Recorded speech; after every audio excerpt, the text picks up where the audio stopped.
대해서 이야기를 합니다. 그들이 얼마나 불행한가에 대한 이야기를 하고 있습니다.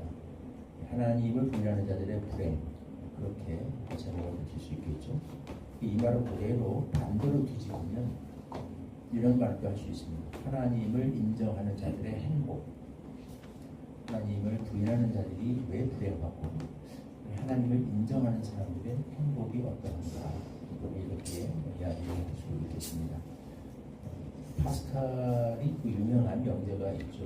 그러니까 파스칼에게 하나님의 존재를 좀 증명해 달라라고 했을 때 파스칼이 그런 말을 했습니다. 하나님의 존재를 증명할 수는 없지만 하나님이 있다고 하나님의 존재를 인정하는 것과 부인하는 것의 그 확률적으로 볼 때 어느 것이 훨씬 더 어디 좀 쉽게 이해하기 위해서 우리 잘 아는 말씀이라면 어디에 배팅하는 것이 더 좋은가는 유리한가는 이야기할 수 있다. 이렇게 표현한 적이 있습니다. 하나님이 있다는 쪽에 배팅했을 때 만약에 틀리면 없으면 그냥 뭐 좀 인생 조금 하고 싶은 거 못하면서 사는 거, 그게 큰 손해겠죠. 근데 다른 건 그 믿자의 문제는 아니겠어요. 별로 큰 아무 일도 일어나지 않는 거죠. 죽은 뒤에 다 끝나는 거니까. 그러나 하나님이 없다는 쪽에 배팅하고 살았을 때, 근데 만약에 하나님이 있게 되면 그때는 믿자의 문제는 아닙니다. 영원의 형벌과 저주가 있다. 이것을 봤을 적에 하나님이 있다고 믿는 것에 배팅하는 게 낫다. 파스칼이 유명하게 그렇게 설명한 적이 있습니다. 맞는 말이죠. 그러나 우리가 하나님이 있다고 믿게 될 때 단순히 죽음 이후에 사후 세계의 그 결과에만 영향을 미치는 게 아니라 오늘 본문에 보면 이 현재 삶 속에도 하나님이 있다고 하는 자와 없다고 하는 자의 삶이 얼마나 다른가 이야기를 하고 있습니다. 하나님이 없는 자의 불행이 뭔가 첫째로 보면 어리석음이다 라고 이렇게 이야기를 합니다. 어리석은 자는 마음에 이르기를 하나님이 없다는 거다. 성경에서 그 어리석다라는 말은 그런데 뭐 지능이 낮거나 지식이 부족하다는 의미가 아니에요. 그런 의미로 전능하라고 폄하하는 말이 절대 아닙니다. 실제로 하나님이 없다라고 하는 사람들 중에 일단은 세계적인 학자, 석학, 훌륭한 인재들 많죠. 그때 그들이 지능이 떨어지지 않습니다. 성경에서 어리석다라고 할 때는 지혜의 부족을 이야기합니다.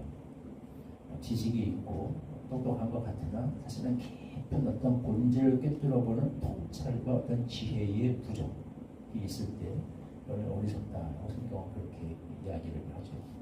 영어로 말하면 stupid가 라기보다는 fool이라고 이렇게 이야기를 하겠습니다.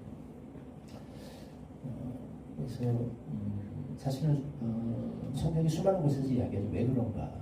이 자연 만물 속에 이미 하나님의 영광이 나타나 있고 하나님께서 하나님을 알만한 것이 사람 속에도 나타나게 하셨고 수많은 곳에 이것을 이미 계시해 주셨다라는 것.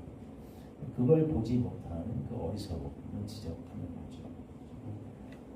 아인슈타인을 비롯해서 뉴턴을 비롯해서 수많은 천재들이 하나님의 존재를 사실은 인정했죠. 수학자들이 고대에 보면 수학자들이 다 수학이 깊어지면 철학자가 되고 더 깊어지면 신학자로 나갔고 파스칼부터 좀 전에 얘기했던 수많은 예들을 볼 수 있습니다. 창조 세계를 봐도 인간이 만들고 설계한 그 어떤 것보다도 정밀하게 훨씬 더 정밀하게 조직적으로 오차없이 움직이는 이 우주 세계가 그 광대한 세계가 어떻게 우연히 생겨날 수 있겠는가? 이 부분을 우리가 훨씬 지적인 존재에 의해서 창조되었다고 믿는 것이 더 합리적이다. 이 긴 엄청난 이야기가 들어있는 부분인데 다 얘기할 수 없고 그렇게 얘기할 수 있겠습니다. 어리석다라는 이야기. 이 말은 어리석은 지혜의 부족 때문에 하나님을 모르기도 하지만 결과로 이렇게 되기도 합니다. 하나님을 부인하게 될 때 사람은 지혜를 얻지 못하고 이런 어리석음에 빠지게 된다. 그렇게도 말할 수 있어요. 성경은 이렇게 얘기하죠. 여호와를 경외함이 지혜와 지식의 근본이다. 하나님이 인간에게 주신 그 형상 중에 하나님의 형상 중에 하나가 지식에까지 새롭게 함을 받는다라는 말이 있습니다. 우리가 하나님을 알게 될 때 우리가 참 지식의 모든 인생의 근본 문제, 근원, 우리가 어디서 왔고 어디로 가고 왜 태어났고 무엇을 위해 살아야 되고 모든 영어 단어 하나 수학 공식 하나가 다 외워지는 건 아니겠지만 그러나 삶의 본질에 관한 지혜와 통찰은 다 거기에서 나옵니다. 하나님을 부인하게 될 때 그 모든 것이 어둠에 빠지게 되는 거죠. 하나님을 믿지 않는 자들, 대표적인 실존주의 철학자들의 주장이 그거죠. 우리는 뗏목 위에 떠있는 인간과 같다. 어디서 왔는지 모른다. 그런 거 묻지 마라. 중요한 거는 최선을 다해 살아야 된다. 한참 그 인기를 유튜브에서 영상 인기를 끌은 법륜 스님 증문즉설에도 누가 물어봤습니다. 왜 태어났는지 항상 궁금하다. 무엇을 위해 살아야 되는가. 그 스님이 직접 하신 말이에요. 질문이 잘못됐다. 왜 태어났냐를 자꾸 묻지 말고 어떻게 살아야 될까를 물어라. 멋있는 대답 같지만 결국은 왜 태어났는지를 모르겠다는 이야기죠. 알 수 없다는 이야기. 하나님을 알 때만 우리가 알 수 있는 지식이에요. 여기에서 그 어리석음, 하나님을 믿는 자의 행복은 지혜와 지식의 근본에 우리가 이르게 된다. 이렇게 얘기할 수 있겠습니다. 둘째로 부패를 이야기합니다. 하나님을 인정하지 않는 자들의 불행. 그들은 부패하고 행실에 가정하여 선을 행하는 자가 없도다. 그래서 왜 하나님을 이것은 사실 그 앞에 것까지 연관되는데요. 사실은 어리석은 자는 그의 마음에 이르기를 하나님이 없다. 사실은 정말 하나님이 없다는 확신 때문에 아무리 생각해도 하나님이 있을 수가 없어서 확실해서 하나님을 안 믿는 게 아니라 그냥 그 마음에 이르는 거예요. 하나님은 없다. 하나님은 없는 게 낫다. 쉽게 말하면 이런 것이죠. 마음의 문제입니다. 그 마음은 어떤 마음이냐? 사실은 부패한 본성과 연관이 되어 있어요. 사르트르 실존주의 철학자가 그런 말을 했죠. 니체가 신은 죽었다 얘기를 했는데 사르트르를 한 단계 더 나서 그런 말을 했습니다. 신은 죽여야 된다. 네. 그래야 우리가 인간답게 살 수 있다. 가장 하고 싶은 거 다 하면서 누리고 싶은 거 다 누리면서 소위 말하는 그가 생각하는 인간답게 사는데 제일 방해가 되는 게 신의 존재이기 때문에 신이 있다고 생각되고 그 신이 내 인생을 결산하고 심판한다? 얼마나 두려워요. 마음대로 못 살죠. 그래서 우리가 인간답게 마음대로 살기 위해서 신은 죽여야 된다. 사르트르가 한 말입니다. 결국 부패한 본성에서 나오는 거죠. 그래서 의지적으로, 의도적으로 사실은 하나님의 존재를 부인한다는 겁니다.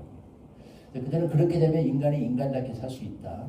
마음껏 살 수 있다라고 얘기하지만 소위 그들이 말하는 인간답게 산다는 것은 성경 말하는 뭐냐면 그게 본성을 따라 산다는 거예요. 인간의 본성은 어떠냐? 음란과 부패와 거짓과 잔인과 온갖 죄악과 타락에 오염된 그런 본성이죠. 오늘 본문에는 이렇게 얘기합니다. 6절에 너희가 가난한 자의 교육을 부끄럽게 한다. 오직 여호와는 그의 피난처가 되신다. 이 본성대로 사는 자들의 삶의 특징이 가난한 자의 교육을 부끄럽게 한다. 이 말은 뭐냐면 가난한 자를 착취한다는 얘기예요. 이거는 우리나라의 대표적인 무신론자이면서 그 유명한 물리학자인 김상우 씨도 나와서 한 이야기입니다. 자기는 대표 무신론자예요. 서울대학교에서 교수일 겁니다. 그러나 어느 한 구석인가 자기가 신의 존재를 참 부인하기 어려워지는 한 대목이 나오는 게 뭐냐, 인생에 있어서 그렇다는 겁니다.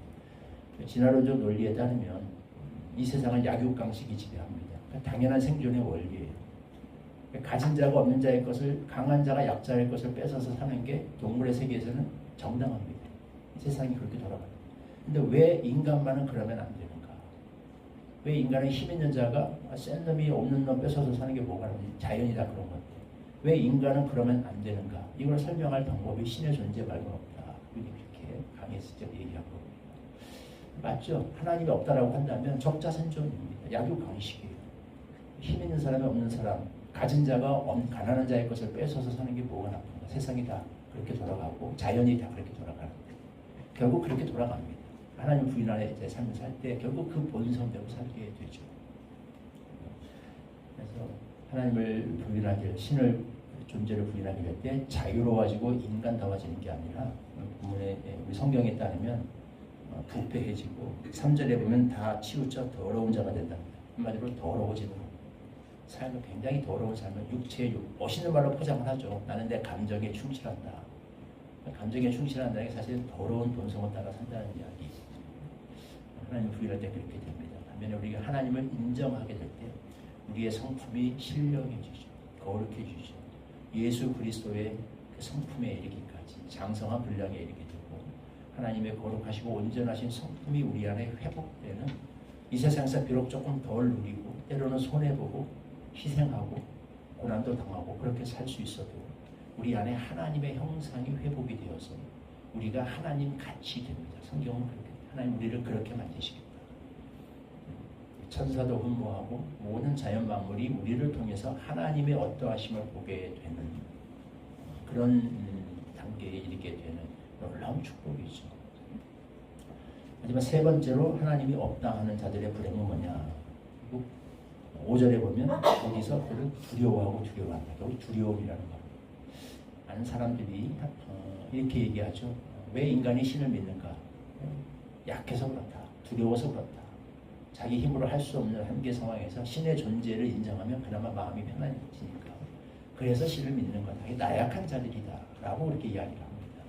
근데 사실은 그 반대에 하나님을 부인하게 될 때 사람들에서 뭔가 대단하게 자신 있게 세상을 살 수 있게 되지만 전부 무신론자들은 전부 사실 근본적인 두려움에서 벗어나지 못합니다. 죽음에 대한 두려움, 심판에 대한 두려움. 한 가지 예만 들죠. 이것도 뭐 논란의 소지가 있으니까. 어떤 그 똑똑하다고 하는 모든 무신론자들, 믿지 않는 자들의 세계에서도 항상 보면 무슨 사업을 시작하거나 뭐 게임을 시작하거나 어떤 큰 일을 하거나 뭐가 뭐 프로야구 시즌이 열리거나 근데 항상 보면 고사를 지내죠. 왜 지내요? 두려우니까 그런 거 아니겠어요? 돼지머리 올려놓고 똑똑하다는 사람들이 신을 인정하는 자들을 그렇게 비웃고 나약하다고 비웃는 사람들이 막상 자신들이 뭔가 어떤 일을 할 때는 다 고사 지내고 그 앞에 절하고 사주팔자 보고 점집 찾아가고 무당 찾아가고 카운셀링 받고 유명한 대기업에서 면접 볼 때 옆에다가 점쟁이들 관상거리 사람들 앉혀놓고 그 얼굴 보고 그 뭡니까? 다 두려움이죠. 자신의 힘으로 알 수 없는 미지의 세계에 대한 두려움이 있을 때 그렇게 사람들이 뒤집어 말하면 하나님을 인정하게 될 때 인간적으로 세상적으로 볼 때 나약한 것 같지만 그렇지 않습니다. 하나님 외에 그 어떤 것도 두려워하지 않을 수 있어요. 심판의 두려움에서 벗어나고 죽음의 공포에서 두려워하고 하나님 외에 그 어떤 것, 사람의 영혼을 타치하시는 하나님 외에 그 어떤 것도 우리는 두려워하지 않아요. 성경이 분명히 선포하죠. 사람의 몸은 죽여도 그 영혼을 어찌하지 못하는 사람을 두려워하지 못해요. 정말 하나님 인정하는 자들은 그런 담력을 가지고 살아갑니다. 이 세상의 그 어떤 것이 최대한 우리에게 피해를 줄 수 있는 게 육체의 해죠. 우리의 영혼은 어쩌지 못합니다. 이건 하나님께 속한 거예요. 우리의 영원한 운명은 이미 결정된 거예요. 그런 담력과 담대함을 가지고 살아가게 돼요. 이 하나님을 인정하는 자들의 행복이고 하나님을 부인하는 자들의 불행하는 자들은 절대 맛볼 수 없는 행복이고 그들의 불행이라고 할 수 있겠죠. 세 가지입니다. 어리석음, 부패, 두려움. 하나님을 인정하지 않는 자들의 불행이고 하나님을 반면에 인정하는 자들이 누리는 행복과 연관되어 있는 이야기라고 하겠습니다. 이런 범사에, 매사에 관념적으로 갑니다. 실제 살아가면서 매사에 우리가 하나님을 인정함으로 말미암아 지혜와 지식을 얻고 신령한 성품에 이르며 두려움에서 벗어나는 두려워하지 않는 담대한 삶을 살게 되는 은혜와 축복이 있기를 소망합니다. 네. 1절 말씀 같이 읽겠습니다. 시작. 어리석은 자는 그의 마음에 이르기를 하나님이 없다 하는도다. 그들은 부패하고 그 행실이 가증하니 선을 행하는 자가 없도다. 하나님을 부인하게 될 때 사람은 결국 어리석음에 빠질 수밖에 없습니다. 부패한 육체의 본성을 따라 사는 존재가 될 수밖에 없습니다. 두려움에서 벗어나지 못하게 됩니다.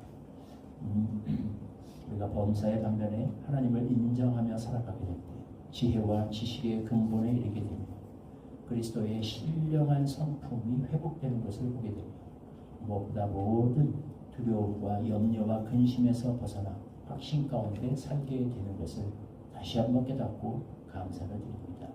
범사에 이렇게 하나님을 인정하고 의지하며 살아갈 수 있는 그런 믿음을 주셔서 우리가 성경에 약속된 이런 축복을 느끼며 누리며 살아가는 복된 자들이 되게 하여 주옵소서. 예수님의 이름으로 기도하옵나이다. 아멘. 70장 찬송가 1절 2절 좀 가르쳐 주시도록 기도하겠습니다. 비난처이